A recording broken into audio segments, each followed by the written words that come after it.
I've reported around the world as an openly gay man, but in Chechnya, I kept it to myself so far. I might tell him, guys, that he's in a giving mood. Страшные камеры, о которых вы говорите. So I have a question for you. What if I told you that I was gay? Huh? What if I told you that I was gay? Что вы бы сказали, если он сказал вам, что он сам гей? Мне было интересно узнать, вот, как может, в чем заключается, вот, почему его к этому потянуло. So it doesn't upset you for me to tell you that I'm gay? Ну, мне с ним детей не крестить, как говорится. Он поедет к себе домой. I'm not going to be in trouble. You're not going to lock me in this cell. Because I'll be very honest, I am scared to tell you that I'm gay. Do you understand why I'm scared? Мне было страшно рассказать вам, Feel my heart. что я был... I'm scared. This is not the reaction you'd expect, and on my face, a nervous smile. Тебе было страшно, тут нету ничего абсолютно. Ты приехал сюда в гости.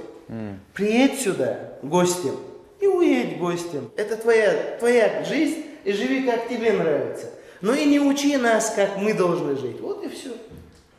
You're watching Pride on ABC News Live, and that was an incredible moment from a Nightline special, Am I Next? Gay and Targeted in Chechnya. My colleague, ABC News foreign correspondent James Longman's reporting last year from the country that's been in the spotlight for extraordinary human rights violations against gays.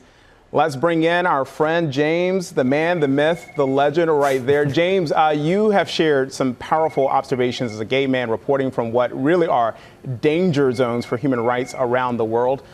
Is it safe to say Chechnya was one of the most frightening places to say the words, I'm gay?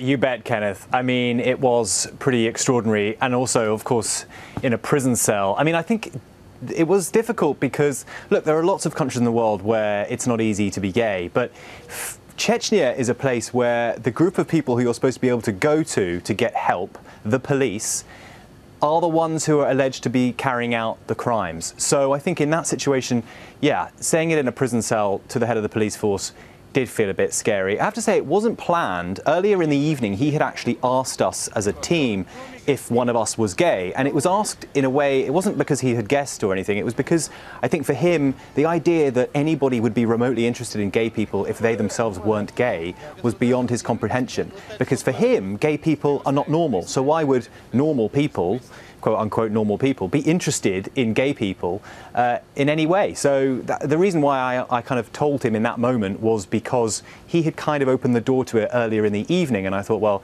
here's my chance.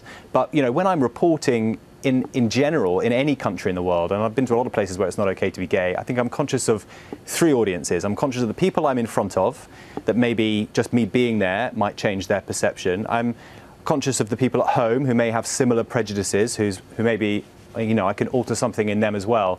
But also, I think most especially, I'm conscious of young people who are worried about their identity, their sexuality, they're figuring themselves out, and if they can see us on TV representing, then maybe their journey is a little easier. But James, going back to that top general there, I remember watching this piece and I said, oh my God. I was like, this is a brave man, a brave colleague of mine. You're staring that man down in the face. He's staring back at you. I have to ask you, what was going through your mind looking back at that conversation? And what do you make of his reaction when you came out to him? Look, I mean, you saw it there in the clip. My heart really was racing hard, and it wasn't, I didn't even think about it. I just took his hand and put it on my heart.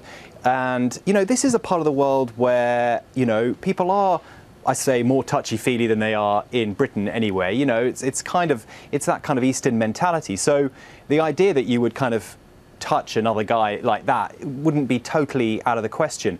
But it was just a kind of a visceral reaction in me. I needed to show him that it was something that I was sort of terrified to do. In that room, he kind of laughed. He had the billowing laugh that kind of bounced off the walls of this prison cell.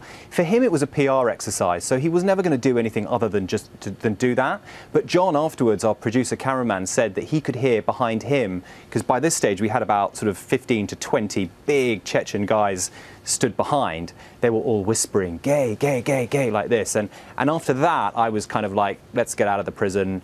And that night in my hotel room, I have to say I did put the chair up against the door. It just gives you those couple of extra minutes if you need to make a phone call as someone's crashing into the room. So yeah, the next 24 hours were a bit scary. Wow, I cannot imagine. Not long ago, as you know, in both the U.S. and in England where you are, homosexuality was also illegal. Both countries have evolved over the last 50 years or so. Why do you think places like Chechnya are still so different in terms of tolerance and equality? And what do you think it would really take for a rapid shift in attitudes? Well, I think the first thing to say is it's changed a lot in this country and in the United States, but just this weekend we had possibly one of the worst homophobic attacks ever in the United Kingdom take place. Since 1999, in fact, when there was a bomb attack here, 3 gay men were knifed to death in a park here, all of them gay. So yeah, we're not out of the woods yet, but of course Britain and the United States, have gone a lot further. I think in Chechnya, it's this idea, first of all, politics is rooted in nationalism, and it's in that context of the East versus the West. It's kind of in that context of the Cold War, where the West was regarded as being evil. And so homosexuality for them is this kind of proof of degeneracy in the West. And for me to be gay offered kind of the general proof that somehow we had fallen behind and there was something wrong with us. And also just democracy, the pure idea that all men are created equal.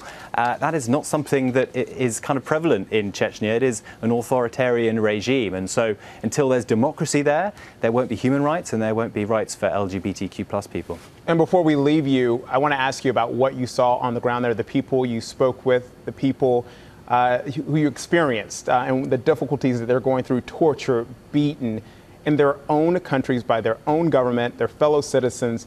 What's your understanding of exactly what's happening there, and what do you think about the current conditions? Look, it's a sense of terror. I mean, it's a terror launched by the government on their own people. They are weaponizing their sexuality. We heard about electric shocks, waterboarding. Entrapment, really, for me, was the most upsetting thing to hear about. We interviewed a young man who had thankfully escaped, and he spoke about carrying on in a kind of a relationship, an undercover relationship for about 6 months with another individual, getting arrested, going to jail, sitting in the jail cell, looking up and seeing the man with whom he had been in that relationship wearing a full uniform.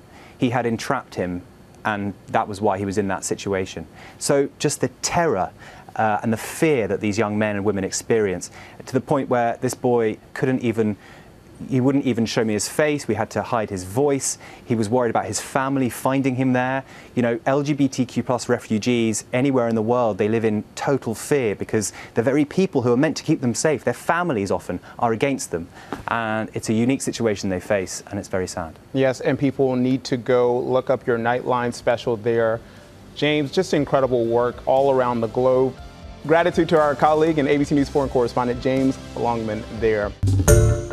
Hi everyone, George Stephanopoulos here. Thanks for checking out the ABC News YouTube channel. If you'd like to get more videos, show highlights, and watch live event coverage, click on the right over here to subscribe to our channel, and don't forget to download the ABC News app for breaking news alerts. Thanks for watching.